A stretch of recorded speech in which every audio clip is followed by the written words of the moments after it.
भगवान राम और देवी सीता बैकुंठ धाम में अपने राजमहल में बैठे वार्तालाप कर रहे थे। हनुमान जी भी वहीं बैठे थे। वार्तालाप के बीच में माँ सीता भगवान राम से बोली, प्रभु, बहुत समय से धरती का चित्रण नहीं देखा। पृथ्वीवासी सब प्रकार से कुशल मंगल तो है ना? मैं सोच रही थी एक बार धरती का चित्रण मेरे समक्ष अंकित कर देते तो मैं धरती वासियों का हालचाल जान लेती।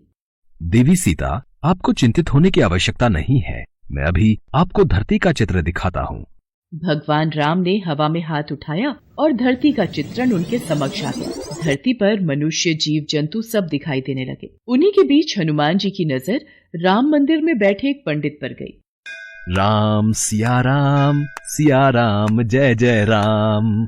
राम सिया राम जय जय राम। हे प्रभु, हनुमान जयंती उत्सव आने वाला है। इस बार भक्तों का चढ़ावा आ जाए तो मुखिया जी मुझे अच्छे पैसे दे देंगे, वरना भक्तों का चढ़ावा कम आता है तो मुखिया जी भी पैसे देने में बहाना करते हैं।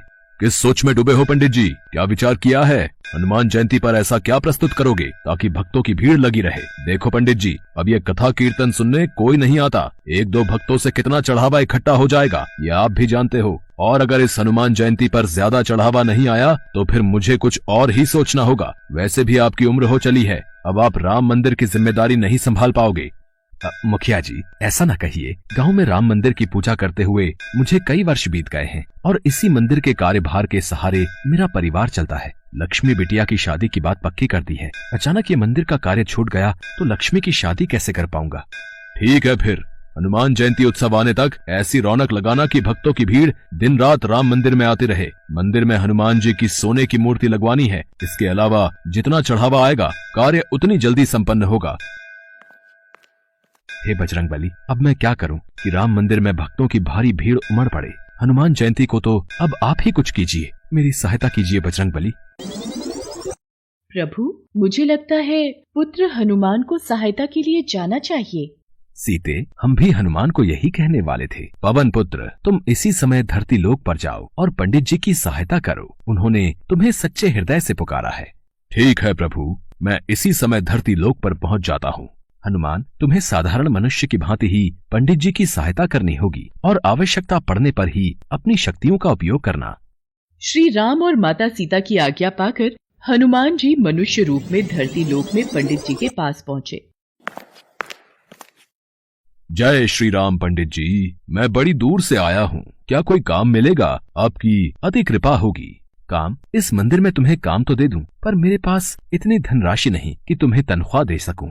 पंडित जी, काम के बदले में आप मुझे रोजाना मंदिर के चढ़ावे के फल खाने को दे दिया करना। मेरे लिए वही काफी है। इसे काम पर रख लेता हूँ। मंदिर के कार्य में मेरी सहायता करेगा तो मुझे भी सहारा मिलेगा। अब ठीक है, तुम आज से ही मंदिर की साफ सफाई और पूजा की व्यवस्था का कार्य कर दिया करना।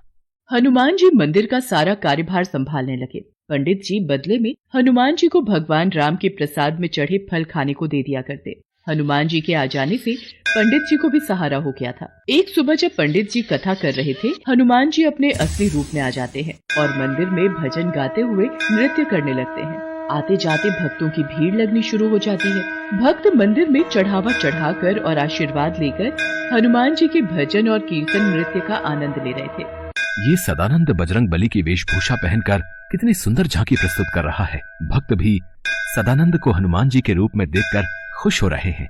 अब तो हनुमान जी पंडित जी के साथ मंदिर में अपने असली रूप में भजन कीर्तन करते और भक्त झांकी को देखकर खूब आनंद लेते। धीरे धीरे मंदिर में भक्तों की भीड़ लगने लगी और हनुमान जयंती उत्सव आते तक मंदिर में बहुत मात्रा में चढ़ावा आ गया। अरे वाह पंडित जी, इस बार तो कमाल हो गया। इस बार तो मंदिर में अच्छा चढ़ावा चढ़ा है। अब मंदिर की मूर्ति की स्थापना भी हो जाएगी। मुखिया जी, ये सब कार्य सदानंद के कारण परिपूर्ण हुआ। सदानंद ने हनुमान जी की वेशभूषा पहनकर मंदिर में बहुत ही सुंदर नृत्य और भजनों से भक्तों के बीच रौनक लगाई। फिर तो बहुत अच्छी बात है सदानंद, इस हनुमान जयंती पर महाकीर्तन में ऐसी ही वेशभूषा में कार्यक्रम प्रस्तुत करना। हनुमान जयंती उत्सव का दिन आ गया। हनुमान जी खूब नृत्य कर रहे थे। तभी आओ वीर सिंह, सुमित्रा, अच्छा हुआ आज तुमने वीर सिंह को भी उत्सव का न्योता दे दिया। पंडित जी, ये मेरा साला है। हनुमान जी की सोने की मूर्ति स्थापना में आज इसके भी शुभ हाथ लग जाएंगे। जीजा जी, हनुमान मूर्ति तो काफी भारी बनवाई है, बड़ी महंगी रही होगी। साले साहब, ये मूर्ति मंदिर के चढ़ावे में आए पैसों से बनी है। ये मंदिर की अमानत है, काफी पहुँचे हुए सुनार ने बनाई है। आओ स्थापना करते हैं। राम मंदिर में हनुमान जी की सोने की मूर्ति स्थापित हो जाती है और खूब धूमधाम से हनुमान जयंती का उत्सव होता है। पर अगले दिन, हे राम, हनुमान जी की मूर्ति कहाँ गई? मंदिर से मूर्ति चोरी हो गई। जीजा जी, हो ना हो, ये हनुमान जी की सोने की मूर्ति पंडित जी ने ही चुराई है और उनकी बेटी का ब्याह है और उन्हें पैसों की जरूरत है। तुम ठीक कह रहे हो वीर सिंह। पंडित जी को जब पुलिस पकड़ कर ले जाएगी तभी वो सच बोलेंगे। ऐसे उनके मुंह से सच नहीं निकलेगा। पुलिस को बुलाओ, पंडित को गिरफ्तार करेगी। इंस्पेक्टर साहब, असली चोर पंडित जी नहीं, मैंने ही मंदिर से मूर्ति चोरी की है। आप मुझे गिरफ्तार कीजिए, पंडित जी को नहीं। अरे सदानंद, तू ये क्या कह रहा है? तू ये सब क्यों कह रहा है? तू ये सब क्यों कर रहा है? इस चोर ने अपना गुनाह खुद ही कबूल कर लिया है। अरे गिरफ्तार कर लो इसे। इसे कड़ी से कड़ी सजा देना इंस्पेक्टर साहब। इसने चोरी की है, वो भी हनुमान की मूर्ति की। अच्छा हुआ चोरी का इल्जाम उस सदानंद पर आ गया। अब मैं इस मूर्ति को बेचकर ढेरों पैसा कमाऊंगा। अरे कौन है? कौन है? अरे ये कौन मुझे थप्पड़ मार रहा है? कोई सामने क्यों नहीं आता? मैं सदानंद के रूप में हनुमान हूँ जिसे तूने गिरफ्तार करवाया। पुलिस के सामने तुझे सच बोलना होगा कि असली गुनाहगार तू है। तूने मूर्ति चुराई है और तू उसे बेचने वाला है। मत मारो, मत मारो, मैं पुलिस को सब सच बता दूंगा। मेरे मन में लालच आ गया था, मुझे छोड़ दो। वीर सिंह भागता हुआ पुलिस थाने पहुंचता है। इंस्पेक्टर साहब, मुझे बचाओ। सदानंद मतलब हनुमान जी मुझे पीट रहे हैं। मैं अपना गुनाह कबूल करता हूँ। मैंने ही हनुमान जी की मूर्ति चुराई है। वो तो बात सही है, पर तेरा दिमाग खराब हो गया है? सदानंद तो सामने देख, जेल में बैठा है। वो तेरे पास कैसे आ सकता है? नहीं इंस्पेक्टर साहब, वो मेरे पीछे ही खड़ा है। वो मुझे पीट रहा है। मुझे जल्दी से जेल में बंद कर दो। मैंने अपना गुनाह कबूल कर लिया है।